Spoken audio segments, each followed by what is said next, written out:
Alors, vous voulez investir ici en Afrique parce que vous avez compris que c'est ici que ça se joue, que the next dream is African dream, et qu'investir ici, c'est tout aussi lucratif, sinon même plus lucratif qu'investir dans la Silicon Valley. Et là, c'est Tidjane Thiam lui-même qui le dit. Mais vous n'avez pas de business et vous vous demandez concrètement dans quoi investir ici. Alors, la solution, elle est toute simple et elle est vieille de plus de 200 ans et elle s'appelle la bourse. Ouais. En l'occurrence, les bourses africaines. Donc, de la même manière que les États-Unis ont leur bourse, le New York Stock Exchange, et que l'Europe a sa bourse, la Chine a sa bourse. Nous, ici en Afrique aussi, nous avons notre bourse. Elle n'est pas vieille de plus de 200 ans, non, mais elle existe depuis 1996 dans le cas de la BRVM, par exemple. Et les indices que vous voyez là, en fait, représentent presque toutes les bourses qui existent en Afrique. Donc, il n'y a pas que la BRVM. Et toutes ces bourses-là, en fait, sont chapeautées par une association qu'on appelle l'ASEAN, African Stock Exchange Association, qui a pour projet d'intégrer toutes ces bourses-là. Donc, vous voyez sur la carte l'emplacement de chaque bourse. Et le projet, donc, c'est de relier toutes les bourses-là de sorte à ce que quelqu'un qui investit déjà dans la zone UEMOA sur la BRVM, moi je suis là par exemple, j'investis sur la BRVM, que cette personne puisse investir ensuite dans toutes les bourses qui sont sur l'Afrique. Donc, maintenant, vous aurez accès non plus seulement aux entreprises locales de votre zone économique, mais à toutes les entreprises presque de l'Afrique. Et donc, le but de cette chaîne, c'est de vous fournir tout le contenu nécessaire pour apprendre à investir votre capital où que vous soyez dans le monde, dans des entreprises locales ici en Afrique, en passant par les bourses africaines, ces bourses-là. Alors, dans cette vidéo, nous allons parler de l'acquisition de la banque BCC par l'État de la Côte d'Ivoire. Et donc, nous allons faire ça en trois étapes. Dans une première étape, nous allons comprendre ce qui est d'abord en train de se passer. Dans une seconde étape, nous allons voir quel changement ça implique dans l'actionnariat de l'entreprise. Et dans une troisième étape, nous allons essayer d'évaluer avec la calculatrice de Google si c'était un bon deal ou pas. Donc, si l'État a fait un bon deal en achetant ces actions-là au prix auquel il les a achetées, ou sinon, si c'est d'autres motivations qui ont poussé l'État à faire cet investissement. Alors, ce n'est que des conjectures, évidemment. Donc, nous allons commencer sans plus tarder. Alors, ce qui se passe, c'est que BCC est une filiale, en fait, de BNP Paribas. BNP Paribas, là, que vous voyez là, est l'actionnaire majoritaire de BCC.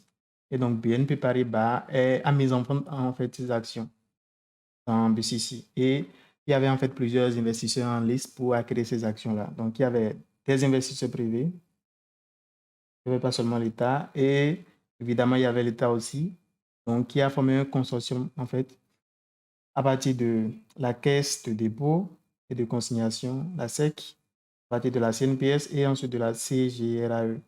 Donc, ces trois entités-là ont formé un consortium pour représenter l'État dans cette acquisition-là. Donc, finalement, c'est l'État qui l'a emporté plus ou moins parce qu'en fait, les autres investisseurs privés ont en fait décidé de se retirer tout simplement pour permettre à l'État d'acquérir ces parts-là. Donc, c'est ce qui s'est passé. Alors, donc c'est l'État qui a gagné finalement et donc qui a acquis ces parts. Donc, de combien de parts il s'agit en fait? C'est en réalité 67% des parts de la banque, donc de BCC. Et ces 67% viennent majoritairement de BNP Paribas, évidemment, qui voulait quitter l'actionnariat de l'entreprise. Donc, BNP Paribas, c'était 59,05% de ses parts. Je sais pas, en fait, c'est presque toutes ses parts. Vous pouvez voir ici, 59%, c'est toutes ses parts. Donc, BNP Paribas, c'est toutes ses parts. Et étant donné qu'on a dit que c'est 67% qui ont été cédés, il manque des parts. Donc, ces parts-là, ces parts restantes viennent en fait de Proparco. Donc, Proparco, en fait, c'est un actionnaire aussi, vous pouvez le voir là. Proparco, en fait, avait un droit de sortie. Un droit de sortie, c'est un droit, en fait, qui permet à tout actionnaire de dire si tel autre actionnaire sort, moi aussi, je sors. Donc, si tel autre actionnaire vend ses actions, moi aussi, je vends mes actions. Et donc, c'est ce droit-là qu'ils ont exercé pour sortir en même temps que BNP Paribas. Donc, le complément de leur part à eux, 7% et 59 et quelques pourcents. Sous d'autres, vous pouvez lire que c'est 59,1, des chiffres très forts, donc presque 60%. Donc, ces deux apports ont constitué les 67% qui ont été cédés à l'État ivoirien. Donc, voilà. Alors, on comprend ensuite que le nombre d'actions qui a été cédé, qui correspond à ces 67%, en fait, c'est 11 247 810 actions. Et l'État, en fait, a acquis ses parts à 80 milliards de francs CFA, donc environ 122 millions d'euros. Alors, concrètement, Là, je suis sur la page de Sika Finance. Est-ce que vous voyez là? Ici, ce n'est que l'actionnariat en fait de la banque BICI de la Côte d'Ivoire. Et donc, vous pouvez voir les deux actionnaires en question qui sont en train de partir, c'est BNP Paribas là et là, vous voyez Proparco. Et donc, ces deux-là en fait sont en train de partir. BNP Paribas est en train de sortir du capital. Proparco aussi est en train de sortir du capital. Et donc, désormais, il n'y a plus ces deux-là. Vous pouvez voir. Et l'état de la CI, donc là je mets CI, puis il est en train de rentrer dans le capital de BICI. Donc désormais, au lieu d'avoir ces deux actionnaires qui sont partis, maintenant on aura l'état de la Côte d'Ivoire et qui détient donc maintenant 67% des parts de l'entreprise. 67% des parts de l'entreprise. Donc voilà, ça, ce que vous voyez là, en fait, c'est le nouvel actionnariat de l'entreprise. Donc après que l'État soit rentré en possession de ses parts, Sika Finance va mettre à jour sa page et donc vous verrez ce nouvel actionnariat là.